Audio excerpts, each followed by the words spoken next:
teachers, Melissa Willis here from Melissa Willis Music. I've had a full day of teaching. I had a big day yesterday preparing for the upcoming virtual recital. So I'm a little tired today, but I really wanted to try to get this video done, so I'm going to give it my best shot. I guess if you're seeing this, it went well because it means I published the video. So I wanted to talk about an aspect of some online teaching things that I do that I haven't covered yet, and this actually covers solfege. These are again music mind game materials. They're out of the music mind game curriculum, and then I've sort of adapted them to meet kind of the needs of my piano method or whatever the students are doing. So I use them in a variety of ways, and the possibilities are really endless. And the sequencing of the Music Mind Games curriculum, there are tons of games. So I'll say if you go to the website, musicmindgames.com, the major section of Daily Dough, which is the beginning, I'm going to show you a little bit of Daily Dough, the beginning of how this works, that is free on the website. You can go, there's a video where you can look about that. And I'm not sure everything that's on there, and then some of it is subscription, but you can kind of go check that out. And these materials, again, can be adaptable if you have the materials to kind of use the way you want. You could create some of your own materials to do this, and you'll see me using some of the things that I've used in other videos. So, but it's a really fun way to get your students singing. And what I'm going to show you today, besides just the singing, is how I transfer that to melodic dictation. So, when I went off to college as a music major, ear training was just not a pleasant experience for me. Sight singing was not at all pleasant. I was not used to singing. I didn't sing in my lessons. I didn't want to sing in my lessons. I thought I couldn't sing, all of that. And when I took the Music Mind Games training, I actually really learned to enjoy singing and realized that while I don't have an operatic singing voice, I actually enjoy singing, and I can actually sing kind of okay. So, I'm not going to quit my day job, as the saying goes. But anyway, and so I try to encourage my students to sing. It works really well for students who already enjoy singing, but it's a great way to kind of engage students in singing, even if you have to sing along with them. And it's a great way to translate the singing to the staff, and then they start to relate it to their music. So, you know, it all works together. It's just another angle for them to really get to know their music, for them to be able to see something and maybe kind of hear how it's going to sound in their mind. So, and it's in rainbow colors, so it ties in with the guide notes and all of that. So, the first thing I want to do is kind of take you through and just show you what the major section of Daily Dough is. So Daily Dough was, oh, I'm going to forget who it was written by. It's part of Music Mind Games, Michiko Yurko. And I know there's a composer of actual Daily Dough, and I'm forgetting it off the top of my head. So, but anyway, I'm going to grab my pitch xylophone. These are also sold. There's a whole scale of them, but they're rainbow colored xylophones that come out. So I'm going to find my starting note. So Daily Dough, I should probably stand for this, but I'm going to try to scoot back and do it sitting, because otherwise I'll have to adjust my camera angle. Music Mind Games uses their solfege. They use the Kerwin hand cymbals, but they do them both sides. So that's kind of how I learned. So some of you might be used to just single side, and they use the double side. So just in case you're wondering about that. So here I go. I'm singing on camera. This is a new experience for me. My voice is going to be on YouTube. So, so mi, so mi, so la, so mi. So that would be the first section that I would teach. So, and it's just so is easy to start on. That's an easy interval to sing. So I would teach that in a first lesson. Now, if I'm working with a student who's had a bit more background in singing or in piano, I would add the next thing. So I'll go from the beginning again. So mi, so mi, so la, so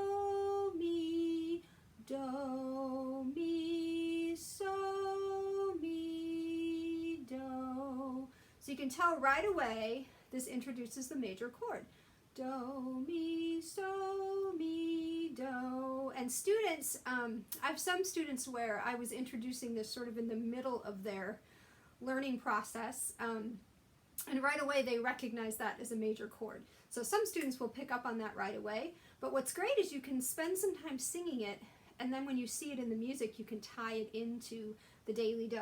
And you can see here off to the side, these are the do, re, mi cards, and you'll notice they're rainbow colored. So if you think, if you've watched some of the guide note videos, all the C's are red. There you go. Because it's natural, at least in piano, to think of C, excuse me, to think of C as do, right? Because so often that's where we're going to learn notes kind of within a C scale first.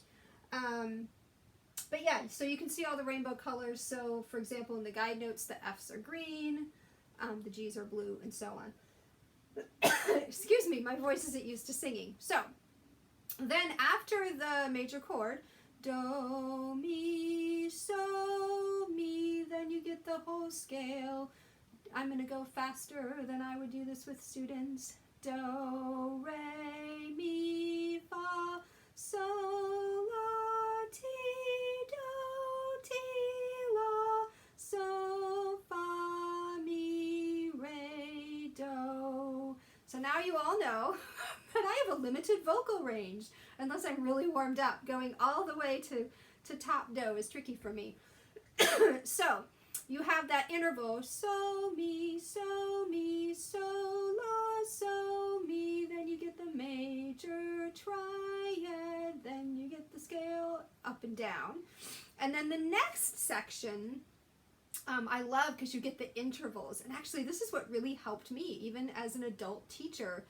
Gosh, 5-6 years ago, I think I first learned about this, and I started hearing intervals everywhere. It was so cool. So, do, re, do, mi, do, fa, do, so, do, la, do, ti, do, do.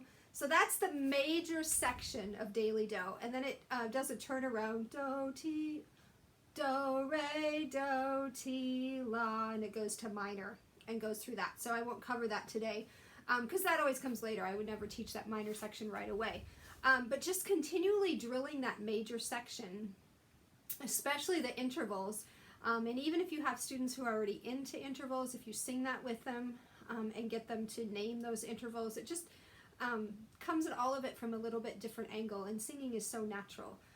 So that's the first thing I do. Now, it's tricky online if students aren't open to singing, because you can't really sing with them. So I will do the hand symbols online, but I sing very, very quietly because otherwise it covers them up. So I try to kind of mouth the words, do the hand symbols, and let them do the singing.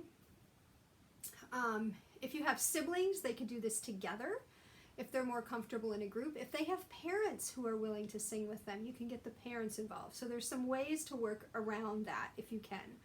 And I say this being, I was a student who didn't want to sing. I was very, very shy and didn't want to sing in front of anyone. So, you know, each student's going to be different, but I try to use this with students that you're either comfortable doing it to begin with, or I can sort of coerce into getting that to happen. So now the other thing that I didn't show you, but once they're comfortable singing that, then we'll actually build it with the cards. And I won't show this too much, or this will end up being a very long video. But what's great about this, again, with intervals, if they're singing, so my students have the do, re, mi cards, most of them, so they can do this. They only need a do sandwich, which is do to do. So, so some of my students, I've lent decks. Some of them have the whole deck. A deck of these comes with several do sandwiches. So anyway, but the cool thing about building them is you would actually, I have these on magnets, of course, they don't come magnetized. You would build this and sing it. So, mi, and you would just encourage them to do that. Some students will do this. Of course, we all know that's a step. So you can encourage that spacing, and right away they're starting to notice that distance between steps and skips just with the do, re, mi cards. So, mi,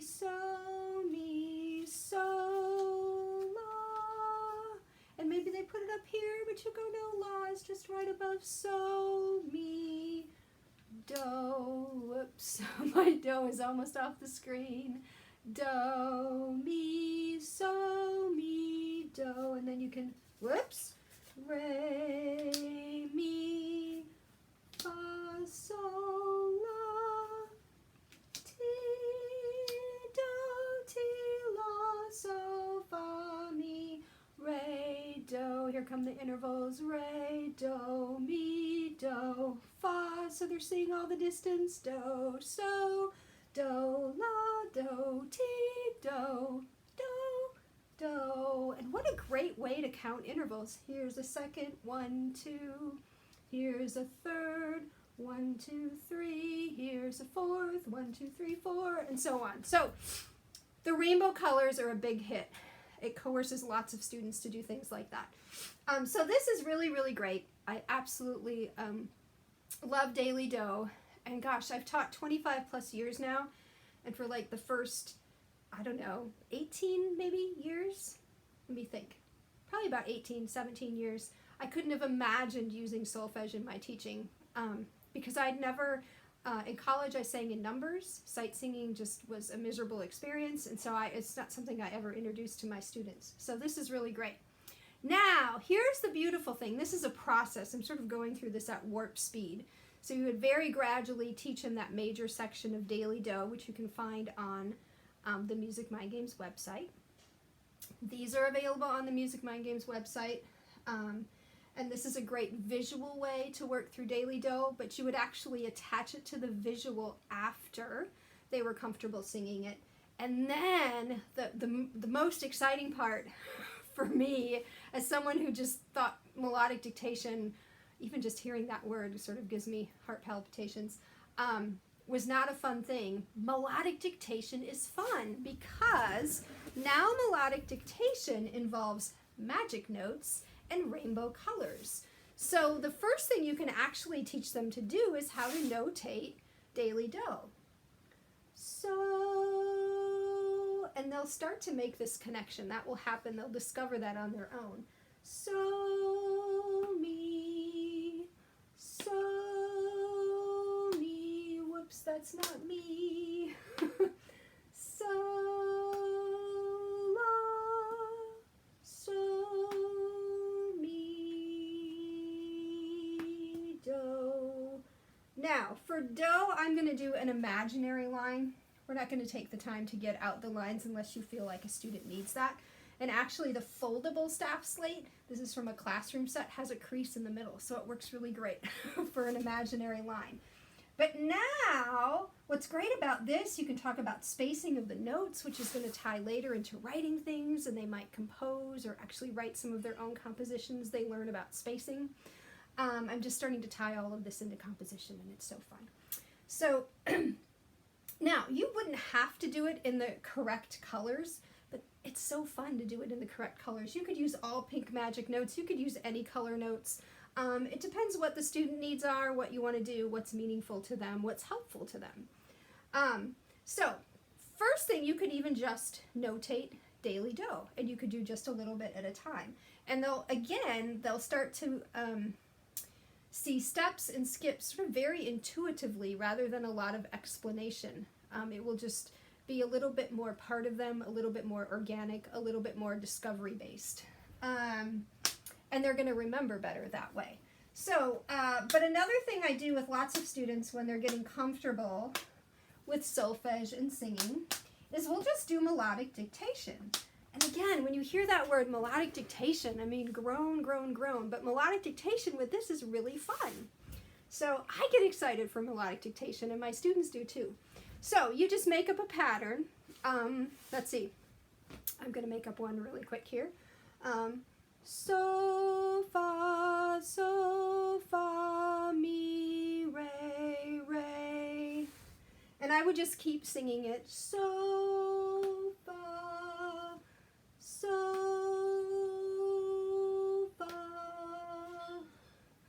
mi, re, re.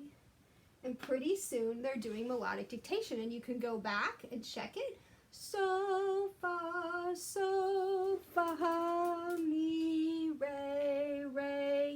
You could have the students sing you a pattern, and you could try to notate it. They'll try to stump you. So there's all sorts of different things. Now, notice I'm keeping all of these when I first do melodic dictation, and this is partly just my singing ability as well and being comfortable on camera. But I keep lots of things within a pentascale.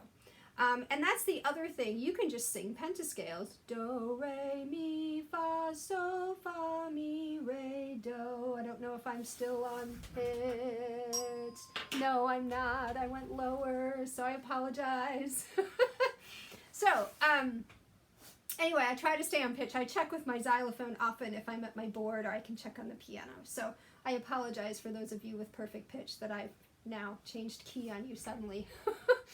But anyway, so you can even just sing pentascales and do different things on pentascales. So there's lots of great ways and innovative ways to use this to fit whatever needs you have. But I saw actually what inspired me to do this whole video. I'm telling you here at the end, but I saw someone post something and had, I don't even know what site, what group it was in, if it's even in the group that I'm posting this video, asking about solfege and singing, and I was like, oh, I have to show this because I have so much fun with singing and with solfege with students and with melodic dictation and then taking that into their music. And I just would have never pictured myself enjoying that. And it works really well online. So I have two families that I work with where they do piano, but we do a separate day of just music theory classes, and we do all of these different rhythm and singing things. And I'll do this in another video, but you can also take this solfege and tie it into rhythm, which is just a really, really, really fun thing. So it provides some really good brain teasers and challenges for students, with which they enjoy. They giggle and have fun when they make mistakes, and we keep practicing and getting it right. So I hope this was helpful. Daily Do, even just using the cards as a visual for daily do or for pentascales, for melodic patterns, again, that you can dictate. And if your students don't have these materials, keep in mind they can also dictate on paper. They can write things, and that is okay. You can copy off really large staff paper, or if your students are able, I would encourage them to get a staff slate and some magic notes. So it's relatively inexpensive. Again, these are all on the Music Mind Games website. Please let me know if you have questions. But they are such great learning tools, and even just a few simple things can really, really make a big difference to the student. So I hope that's helpful. Please let me know if you have questions, and I will see you soon in the next video. Happy teaching. Bye-bye.